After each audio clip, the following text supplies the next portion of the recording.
ఓం గంగణపతే నమ ఐం సరస్వత్యే నమ శ్రీమాత్రే నమ క్రీం క్రీం మహాకాళికాయ నమ ఓం నమ శివాయ శివాయ గురువే నమ ఓం నమ భగవతే అరుణాచలేశ్వరాయ నమ శ్రీరామ జయ రామ జయ జయ రామ రామాయ నమో నమ ద్రాం దత్తాత్రేయాయ నమ క్లీం కృష్ణాయ గోవిందాయ గోపీజనవల్లభాయ శ్రీకృష్ణ పరబ్రహ్మణే పరంజ్యోతిషే నమో నమ క్రీం మహాకాళికాయ నమో నమ జయ గురు దత్తాత్రేయాయ నమ శ్రీం బగలాముఖి దేవ్యే నమో నమ. యూట్యూబ్ ప్రేక్షకులకందరికీ కూడా నమస్కారం అండి. నేను పాలపర్తి గురునాథ శర్మ జ్యోతిష్యం వాస్తు సిద్ధాంతిని మీకంతా కూడా ఈ యొక్క గ్రహాల యొక్క స్థితిగతి కలియిక వాటి ప్రభావం అంతా కూడా జ్యోతిష్య శాస్త్ర ప్రామాణికంగా అంతా కూడా విశ్లేషణ చేయడం జరుగుతుంది. ఈ రోజున మనం చెప్పబోయే టాపిక్ ఏంటిదంటే ప్రధానంగా శనీశ్వరుడి యొక్క కారకత్వాలంతా కూడా విశ్లేషణ చేయడం జరుగుతుంది. ప్రధానంగా శనీశ్వరుడి యొక్క దోషాలంతా కూడా ఏ రకంగా ఉంటాయి మేషాది ద్వాదశ రాశుల వాళ్ళకి జన్మజాతకం ప్రకారంగా. ప్రధానంగా చూసుకుంటే శనీశ్వరుడు అంతా కూడా కర్మఫలదాతగా చెప్పడం జరుగుతుంది. శనీశ్వరుడు అంతా కూడా ఏలనాటి శని ప్రభావాన్ని ఇవ్వడం అనేది జరుగుతూ ఉంటుంది. ప్రధానంగా చూసుకుంటే ప్రతి ఒక్క జాతకుడికి అంతా కూడా జాతకరీత్యా కానీ గోచారరీత్యా శని సంచారం మేరకి ఏలనాటి శని ప్రభావం అనేది ఉంటుంది. అంటే ప్రధానంగా చూసుకుంటే ఏ స్థానంలో శని సంచారం అయినప్పుడు గోచారరీత్యా ఏ స్థానం అంటే తమ రాశి నుంచి వెనకాల రాశి దాన్ని లెక్కగా చేసుకోవాల్సి ఉంటుంది. మీ రాశి నుంచి ఉన్న వెనకాల రాశిని అంతా కూడా వ్యయస్థానం అంటారు. జన్మస్థానం మళ్ళీ మీ రాశి ఉన్న స్థానంలో జన్మస్థానం అని చెప్పేసి అంటారు. మరి ధనస్థానం అని చెప్పేసి అంటే కుటుంబ స్థానము, ధనస్థానం అని చెప్పేసి అంటే కనుక మీ రాశి కన్నా ముందు ఉండే స్థానం అంతా కూడా ద్వితీయ స్థానము, ధనస్థానం అని చెప్పేసి అంటారు. ఈ మూడు స్థానాల్లో కనుక గోచారరీత్యా శనీశ్వర సంచారం అంతా కూడా జరిగినప్పుడు మీకంతా కూడా ఏలినాటి శని ప్రభావం అనేది జరగడం జరుగుతుంది. తద్వారా మీకంతా కూడా గోచారీత్యా ఫలితాలంతా కూడా చెప్పడం జరుగుతుంది. ప్రధానంగా ఈ ఫలితాలంతా కూడా చూసుకుంటే జన్మజాతకం ప్రకారంగా ఉంటాయి కావున మీరు విశ్లేషణ చేసుకొని జాతకరీత్యా ఈ యొక్క జ్యోతిష్ సిద్ధాంతాలతో మీరంతా కూడా పరిహారం అంతా కూడా ఆచరించడం వల్ల శుభ ఫలితాలు పొందడానికి ఆస్కారం ఉంటుంది. ప్రధానంగా గోచారరీత్యా శనీశ్వర సంచారం మేరకి ఇంతకుముందు చెప్పిన విధానంగా అంతా కూడా మీకు గ్రహాల యొక్క గోచారరీత్యా శనీశ్వరుడి యొక్క గోచార సంచారం మేరకు మాత్రమే ఏలినాటి శని ప్రభావం అనేది 7.5 సంవత్సరం వరకు ఉంటుందన్నమాట. ప్రతి ఒక్క జాతకుడికి అంతా కూడా 2 సార్లు కానీ కొన్ని మంది జాతకులకి కనుక ఈ యొక్క వాళ్ళ ఆయుష్ ప్రమాణం బట్టి 3 సార్లు కూడా రావడం జరుగుతుంది. ప్రధానంగా చూసుకుంటే జాతకమే ప్రధానమైన జాతకంగా ఉంటుంది. జన్మజాతకం పుట్టిన సమయాన్ని బట్టి పుట్టిన లగ్నాన్ని బట్టి జాతకం అనేది ఆధారపడి ఉంటుంది. గోచారరీత్యా అంతా కూడా శనీశ్వర సంచారం అంతా కూడా చూసుకుంటే ప్రస్తుతానికంతా కూడా ఈ యొక్క మీనరాశిలో శనీశ్వర సంచారం అంతా కూడా జరుగుతుంది. ప్రధానంగా ఏలినాటి శని ప్రభావం అంతా కూడా చూసుకుంటే ఈ యొక్క మేషాది ద్వాదశ రాశుల వాళ్ళకి ప్రధానంగా మేషరాశి జాతకులకి ఏలినాటి శని ప్రభావం అనేది ఉన్నది. అంటే ప్రథమ దశలో ఉగాది నుంచి ప్రారంభమైంది. ఈ యొక్క ప్రథమ దశలో ఇప్పుడే ప్రారంభమైంది కాబట్టి వాళ్ళకి ఏలినాటి శని ప్రభావం 7.5 సంవత్సరాల వరకు ఉంటుంది. మళ్ళీ ఇక్కడ చూసుకుంటే శనీశ్వరుడు అంతా కూడా మీనరాశి వాళ్ళకంతా కూడా 2వ స్థానంలో ప్రధానంగా చూసుకుంటే వాళ్ళకి మేషరాశిలో అంటే మేషరాశి నుంచి వాళ్ళకంతా కూడా చూసుకుంటే వ్యయస్థానం అవుతుంది.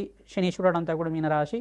ఈ యొక్క ప్రథమ దశలో అంతా కూడా మేషరాశి వాళ్ళు ఉంటారు. మీనరాశి వాళ్ళు చూసుకుంటే జన్మస్థ శని దోషం అని చెప్పేసి అంటారు. దీన్నంతా కూడా 2వ దశలో మీనరాశి వాళ్ళు ఉంటారు.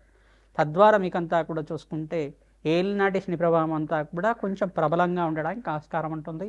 ఎటువంటి భయాలు అంతా కూడా పెట్టుకోవాల్సిన అవసరం లేదు. శనీశ్వరుడు అంతా కూడా ప్రశాంతమైన చిత్తంతో భగవంతుడు ఆరాధన చేసిన వాళ్ళకి, శ్రీరాముడి ఆరాధన చేసిన వారికి ప్రధానంగా శ్రీరామచంద్రస్వామి యొక్క నామస్మరణం మాత్రం చేతిని శ్రీరామ జయ రామ జయ జయ రామ రామ అనే నామాన్ని అంతా కూడా స్మరించడం మాత్రం చేతిని సకల గ్రహదోషాలు నివారణ అవుతాయి, పటాపంచలు అవుతాయి. ప్రధానంగా కోటి యజ్ఞాల ఫలితాలు ప్రధానంగా అగ్నిష్టోమ, వాజపన, శాంతపన, బ్రహ్మయజ్ఞాతి, శతశస్త్రాశ్వమేధ యాగాదులు కోటి యజ్ఞాల ఫలితం అంతా కూడా భగవంతుడి నామస్మరణ మాత్రం చేతనే వస్తూ ఉంటాయి. మీరు ప్రధానంగా చూసుకుంటే మనోవాంఛలంతా కూడా తీరాలి. ప్రధానంగా ధార్మికమైన జీవితం జీవిస్తూ ప్రతినిత్యం కూడా భగవంతుడు ఆరాధన చేస్తే శనీశ్వర దోషం అంతా కూడా ఎటువంటి ప్రభావం లేకుండా ఉంటుంది. ధార్మికమైన జీవితం జీవించాలి. ధర్మపదంగా జీవితాన్ని జీవించడానికి ప్రయత్నం చేయాలి. ప్రతి విషయంలో కూడా ధర్మపదంగా జీవితాన్ని నడవడిక అనేది ఉంటే కనుక అమ్మవారి అనుగ్రహం వల్ల మీకు అంతా కూడా మంచి జరగడానికి ఆస్కారం ఉంటుంది. సకల గ్రహదోష నివారణకంతా కూడా మీకు పరిష్కారం చెప్పడం జరుగుతుంది. ప్రధానంగా ఈ యొక్క మీనరాశి వాళ్ళకి 2వ దశలో ఉంటుంది. కుంభరాశి వాళ్ళకంతా కూడా 3వ దశలో ఏలినాటి శని ప్రభావం అనేది ఉంటుంది. ఈ గ్రహదోషాలంతా కూడా నివారణ అవ్వాలి అంటే కనుక ప్రధానంగా కాలభైరవ స్వామి ఆరాధన విశేషంగా చేసుకుంటూ ఉండాలి. ప్రతినిత్యం కూడా ప్రతి మాసంలో మీరు పౌర్ణమి లేదు అమావాస్య వేళల్లో కానీ, మరి అష్టమి నవమి తిథుల్లో కానీ, ప్రధానంగా శనివారం వేళల్లో కానీ రావి చెట్టు వేప చెట్టు ఉన్న ప్రాంతం దగ్గర ఈ యొక్క నువ్వుల నూనెతో దీపారాధన చేసి అక్కడ పిప్పలాద ఋషి ప్రోక్త శని స్తోత్రం అనే స్తోత్రం ఉంటుంది. ఆ స్తోత్రాన్ని అంతా కూడా ప్రతినిత్యం కూడా పఠనం చేసుకోవడం, పిప్పలాద ఋషి యొక్క నామస్మరణ మాత్రం చేతిని ఏలినాటి శని ప్రభావం అంతా కూడా నివారణ అవుతుందని చెప్పేసి వరమించారన్నమాట. ఈ యొక్క తద్వారా పిప్పలాద ఋషి యొక్క చరిత్రనంతా కూడా పారాయణం చేసుకోవడం, వెంకటేశ్వర స్వామి వారి ఆరాధనతో మీరు పిండి దీపారాధన అంతా కూడా ఆచారం మేరకి మీకు అదంతా కూడా ఇంట్లో పిండి దీపారాధన అంతా చేసి వెంకటేశ్వర స్వామి వారి యొక్క నామస్మరణ చేసుకోవడం, గోవిందనామాలు కానీ అష్టోత్తరనామాలు కానీ తులసిమాల సమర్పించి అంతా కూడా తులసితోటి అష్టోత్తరనామాలు అంతా కూడా ఆచరించడం వల్ల ఏలినాటి శని ప్రభావం పోతుంది. తద్వారా మీకంతా కూడా ఆనందమైన జీవితం జీవించడానికి అష్టైశ్వర్య ప్రాప్తి కలగడానికి ఆస్కారం ఉంటుంది. కర్మఫలదాత శని అంతా కూడా ప్రధానంగా చూసుకుంటే శనిశ్చరాయ నమః, నిదానంగా నడిచేవారు అని చెప్పేసి, మందగమనుడు అని చెప్పేసి చెప్తారు.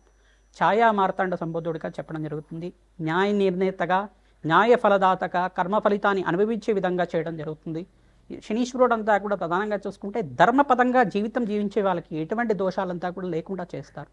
రాజునంతా కూడా వాళ్ళ ధార్మికమైన జీవితం అంతా కూడా ఏ రకంగా ఉంది, ధర్మపదంగా జీవిత విధానం ఉందా లేదా, వీళ్ళు జీవితంలో అంతా కూడా ఎటువంటి శ్రేయస్సు కోరుకుంటున్నారు, ప్రధానంగా మానవాళికంతా కూడా ఎటువంటి శ్రేయస్సు చేస్తున్నారు అనేది రాజు యొక్క జీవిత విధానాన్ని బట్టి ఉంటుంది. ఈ యొక్క రాజునంతా కూడా పరీక్ష పెడుతుంటారు. తద్వారా మీకంతా కూడా మానవాళికి శ్రేయస్సు ఏ రకంగా జరుగుతూ ఉంటుంది. శనీశ్వరుడు అంతా కూడా మానవాళి మీద కూడా తమ యొక్క శక్తిని అంతా కూడా వక్రదృష్టిని కావచ్చు, ఏలినాటి శని ప్రభావం వల్ల కావచ్చు, కర్మ ఫలితాన్ని అనుభవించే విధంగా చేయడం మాత్రం చేస్తుంటారు. ఎప్పుడైతే కనుక భగవంతుడు ఆరాధన, శనీశ్వర అభిషేకాలంతా కూడా ఆచరిస్తూ ఉంటాం, పరమేశ్వరుడు అభిషేకాలంతా కూడా ఆచరించడం వల్ల సకల గ్రహదోష నివారణ అవుతుంది. మీరు చేసుకున్న కర్మ ఫలితాన్నంతా కూడా దుష్కర్మలు ఏమైనా పూర్వజంలో చేసుకుని ఉంటే తెలిసి కానీ తెలియకుండా కానీ సకల గ్రహదోష నివారణ జరుగుతుంది, సకల పాప విముక్తి అవుతుంది, సకల పాపాలంతా కూడా పటాపంచలు అవ్వడానికి ఆస్కారం ఉంటుంది. ఈ యొక్క స్తోత్రాలంతా కూడా పఠనం చేసుకుంటూ ఉండాలి. శనీశ్వర ఈ యొక్క కవచాన్ని ప్రతినిత్యం కూడా పారాయణం చేసుకోవడం, హనుమత్ కవచాన్ని పారాయణం చేసుకోవడం వల్ల, ప్రధానంగా సుందరాకాండ పారాయణం అంతా కూడా ప్రవచనంలాగా ప్రతినిత్యం కూడా వినడం వల్ల తద్వారా మీకంతా కూడా శనీశ్వర దోష నివారణ జరగడానికి ఆస్కారం ఉంటుంది. ప్రధానంగా బాలకాండని, రామాయణంలో బాలకాండనంతా కూడా వినడం వల్ల మీకు సకల గ్రహదోష నివారణ అవడానికి ఆస్కారం ఉంటుంది. సీతారాముల కళ్యాణ ఘట్టానంతా కూడా ప్రతినిత్యం కూడా పారాయణం చేసుకోవాలి. ప్రధానంగా సీతారాముల కళ్యాణం అంతా కూడా ఏ రకంగా జరిగిందని ప్రవచనంలాగా వింటూ ఉండడం వల్ల ఏలినాటి శని ప్రభావం అంతా కూడా నివారణ అవుతుంది, సంతాన అభివృద్ధి కలుగుతుంది, సత్సంతాన యోగం కలుగుతుంది, శీఘ్ర కళ్యాణ యోగం కలగడానికి ఆస్కారం ఉంటుంది, వంశాభివృద్ధి కలగడానికి ఆస్కారం ఉంటుంది, అష్టైశ్వర్య ప్రాప్తి కలగడానికి ఆస్కారం ఉంటుంది. ఇటువంటి పారాయణాలు చేసుకోవడం వల్ల అష్టైశ్వర్య ప్రాప్తి కలుగుతుంది. తిలహోమం అనేది చేస్తూ ఉంటారు. ప్రధానంగా పురుష సూక్త విధానంగా మూలమంత్ర సహితంగా ఈ యొక్క కాలభైరవ శాంతి హోమాది కార్యక్రమాలు కానీ, ప్రత్యంగరాదేవి హోమాది కార్యక్రమాలు కానీ, ప్రధానంగా మహాకాళి మూలమంత్ర సహితంగా కాలభైరవ శాంతి హోమాది కార్యక్రమాలు కానీ, దత్తాత్రేయ శాంతి హోమాది కార్యక్రమాలు కానీ ఆచరించడం వల్ల ఏలినాటి శని ప్రభావం అంతా కూడా నివారణ అవ్వడానికి ఆస్కారం ఉంటుంది. ప్రధానంగా హనుమతారాధనలో భాగంగా ప్రతినిత్యం కూడా సింధూరాభిషేకాది కార్యక్రమాలు, వడమాల సమర్పించడం, నాగవల్లి దళార్చన పూజ అంతా కూడా ఆచరించడం, అరటి పళ్ళంతా కూడా స్వామివారికి నివేదన చేసి, అరటి పళ్ళతో అష్టోత్తరనామాలు సహస్రనామాలతో చేసి ఆ అరటి పళ్ళంతా కూడా స్వామివారికి నివేదన చేసి ఆ అరటి పళ్ళతోటి హోమానంతా కూడా ఆచరించడం, మూలమంత్ర సహితంగా శ్రీరామ మూలమంత్ర సహితంగా హనుమత్ మూలమంత్రంతో సంపుటితం చేసుకొని హోమానంతా కూడా ఆచరించి ఆ అరటి పళ్ళంతా కూడా నివేదన చేసిన అరటి పళ్ళన్నీ కూడా భక్తులకి పంచడం వల్ల మీ జాతకరీత్యా ఉన్న సకల గ్రహదోష నివారణ అవుతుంది. మన్య సూక్త పారాయణం ఆచరించాలి. తద్వారా పవమాన సూక్త పారాయణం ఆచరించడం వల్ల సకల గ్రహదోష నివారణ అవుతుంది. తద్వారా అష్టైశ్వర్య ప్రాప్తి కలగడానికి ఆస్కారం ఉంటుంది. శ్రీరామ జయ రామ జయ జయ రామ రామ నామాన్ని ప్రతినిత్యం కూడా నామాన్ని స్మరణం చేయండి. తద్వారా నామస్మరణ చేసుకుంటూ హనుమత్ ఆలయంలో ప్రదక్షిణాలు చేయడం, ప్రధానంగా శ్రీరామచంద్ర స్వామి ఆలయంలో కూడా ప్రదక్షిణాలు ఆచరించడం, ప్రతినిత్యం కూడా నవగ్రహాలకి 27 ప్రదక్షిణాలు చేయడం వల్ల మంచి పుణ్య కలుగుతుంది. సకల గ్రహదోష నివారణ అవుతుంది. ఏలినాటి శని ప్రభావం, అర్ధాష్టమ శని ప్రభావం అంతా కూడా నివారణ అవడానికి ఆస్కారం ఉంటుంది. ప్రధానంగా ధనుస్సు రాశి జాతకులకంతా కూడా చూసుకుంటే దృష్టి అనేది పడింది. ప్రధానంగా దశమ దృష్టి అంతా కూడా ధనుసు రాశి జాతకులకంతా కూడా పడింది. సప్తమ దృష్టి అంతా కూడా కన్యారాశి వాళ్ళకంతా కూడా పడింది. ఈ గ్రహదోషాల నివారణ అంతా కూడా కలగడానికి మీకు అంతా కూడా గ్రహదేవతల అనుగ్రహం కావాలి. ప్రధానంగా శనీశ్వరుడు అంతా కూడా మీకు అనుగ్రహించడానికి ప్రతినిత్యం కూడా శనీశ్వరుడికంతా కూడా ప్రీతికరంగా శనీశ్వరుడికి ఈ యొక్క తైలాభిషేకము, తిలదానం చేయించుకోవడం వల్ల శుభమైన ఫలితాలు పొందడానికి ఆస్కారం ఉంటుంది. తద్వారా మీకు కర్మ ఫలితాన్ని నుంచి బయటపడి అదృష్ట యోగం కలిసి రావడానికి శనీశ్వరుడు అనుగ్రహం ఆశీర్వాదం వల్ల మంచి ఫలితాలు పొందడానికి ఆస్కారం ఉంటుంది. మీనరాశి, మీనలగ్న జాతకులకి జాతకరీత్యా ఉన్న శనీశ్వర గ్రహదోష నివారణ కోసం మీరంతా కూడా జాతకాన్ని నిరూపణ చేసుకొని నిర్ధారణ చేసుకొని మీరంతా కూడా పరిష్కారం ఆచరిస్తూ ఉండాలి. గోచారీత్య కూడా ఏలినాటి శని ప్రభావం ఉండగా ఉన్న మీకంతా కూడా తరచుగా కొంచెం హెల్త్ ఇష్యూస్ అనేది రావడం జరుగుతూ ఉంటుంది. డివిటమిన్ కంటెంట్స్ అనేది తగ్గడం కానీ, కాల్షియం డెఫిషియన్సీ రావడం కానీ, ప్రధానంగా ఈ యొక్క విటమిన్ డెఫిషియన్సీ రావడం కానీ జరుగుతూ ఉంటుంది. కీళ్ళ వాపులు, జాయింట్ పెయిన్స్ కానీ, కీళ్ళ నొప్పులు కానీ, నడుము నొప్పి కానీ, శిరోభారం ఎక్కువగా ఉండడం, తరచుగా ఫీవర్ రావడం కానీ ఇట్లాంటి హెల్త్ ఇష్యూస్ ఎక్కువగా ఉంటాయి. దాని నుంచి బయటపడడానికి పరమేశ్వరుడు అభిషేకం అంతా కూడా భస్మాభిషేకం చేయించుకోవడం అత్యంత శుభమైన ఫలితాలు పొందుతారు. శనీశ్వర గ్రహానికి ప్రీతికరంగా, శని భగవానుడికి ప్రీతికరంగా తైలాభిషేకము, తిలదానం చేసుకోవడం మంచి ఫలితాలు పొందుతారు. కూష్మాండ దానం అనే దానం ఉంటుంది. తెల్ల గుమ్మడికైనంతా కూడా బ్రాహ్మణత్వం దానం చేయాలి. నల్ల నువ్వు దానం చేసుకోవడం వల్ల మంచి ఫలితాలు పొందుతారు. ప్రధానంగా హనుమతారాధనలో భాగంగా మన్యసూక్త పారాయణం ఆచరించడం అత్యంత శుభమైన ఫలితాలు పొందడానికి ఆస్కారం ఉంటుంది. సింధూర అభిషేకాది కార్యక్రమాలు, అరటి పండ్లంతా కూడా నివేదన చేయడం స్వామివారికి, అరటి పండ్లతోటి సహస్రనామార్చన చేయడం వల్ల మంచి ఫలితాలు పొందడానికి ఆస్కారం ఉంటుంది. దత్తాత్రేయ ఆరాధన యోగకరంగా ఉంటుంది. మీకంతా కూడా పంచమస్త బృహస్పతి యోగం రాజయోగ కారణంగా ఉంటుంది. గోచారీత్యా రెండో దశలో ఏలినాటి శని ప్రభావంలో ఉన్నారు కావున అప్రమత్తంగా ఉండడం, భగవంతుడి ఆరాధన చేసుకోవడం మంచి ఫలితాలు పొందడానికి ఆస్కారం ఉంటుంది. కర్మబలదాత అయిన శనీశ్వరుడు, శని భగవానుడు అంతా కూడా కర్మయోగాన్ని ఇచ్చే విధంగా, కర్మ ఫలితాన్ని అనుభవించే విధంగా చేస్తూ ఉంటారు కావున భగవంతుడి ఆరాధన చేసుకోండి. భగవంతుడి నామస్మరణ చేసుకోవడం వల్ల కష్టాల నుంచి బయటపడడానికి ఆస్కారం ఉంటుంది. అపముచ్చు దోష నివారణ అవ్వడానికి ఆస్కారం ఉంటుంది. అమ్మవారి ఆరాధనలో భాగంగా ఖడ్గమాల స్తోత్రం పఠనం చేసుకోవడం, అమ్మవారి దేవాలయంలో కూష్మాండ దీపం వెలిగించి ఉండడం, ఖడ్గమాల స్తోత్రం పఠనం చేసుకోవడం అత్యంత శుభమైన ఫలితాలు పొందుతారు. ప్రధానంగా చూసుకుంటే వడమాలని స్వామివారికి తరచుగా నివేదన చేస్తూ ఉండాలి.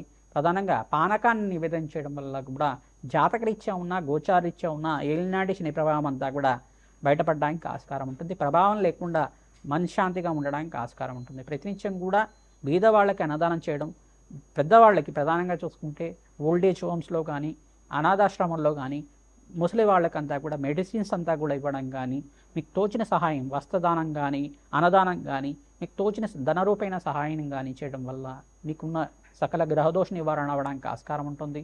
బాలకాండని పారాయణం చేస్తూ ఉండాలి. బాలకాండ ఎవరైతే పారాయణం చేస్తూ ఉంటారో శనీశ్వర గ్రహదోష నివారణ అవ్వడానికి ఆస్కారం ఉంటుంది. సీతారాముల కళ్యాణ ఘట్టం అంతా కూడా పారాయణం చేసుకోవడం, నలదమయంతి ఒక చరిత్రనంతా కూడా పారాయణం చేసుకోవడం, ప్రధానంగా కర్కోటక నాగరాజు మరి నలమహారాజు నలదమయంతి యొక్క నామస్మరణ, ఋతుపర్ణుడైన మహారాజు రాజశ్రీ యొక్క నామస్మరణ అంతా కూడా చేసుకోవడం వల్ల ఈ 4 లాభాలంతా కూడా అత్యంత శుభమైన ఫలితాలు పొందడానికి ఆస్కారం ఉంటుంది. తద్వారా మీకంతా కూడా కలనాశనం అంటే ప్రధానంగా చూసుకుంటే కలినాశనం జరుగుతుందట. ఈ నామస్మరణ చేసుకున్న మాత్రం చేతనే కలినాశనం అవుతుందట. తద్వారా జన్మాంతరమైన మహాపాతకాలంతా కూడా నివారణ అవ్వడానికి పుణ్యచరిత్రం అంతా కూడా నలమహారాజు యొక్క చరిత్ర అంతా కూడా పారాయణం చేసుకోండి. నలమహారాజు యొక్క చరిత్ర పారాయణం చేసుకోవడం వల్ల అపవుచ్చు దోష నివారణ అవుతుంది, సకల గ్రహ దోష నివారణ అవుతుంది, ఆయుష్యాభివృద్ధి కలుగుతుంది, వంశాభివృద్ధి కలుగుతుంది, అష్టైశ్వర ప్రాప్తి కలుగుతుంది, రాజ్య సంపదలంతా కూడా ధనధాన్యాది సంపదలు అష్టైశ్వర ప్రాప్తి కలగడానికి ఆస్కారం ఉంటుంది. ధనాం దత్తాత్రేయ నమః. శ్రీమాత్రేయ నమః.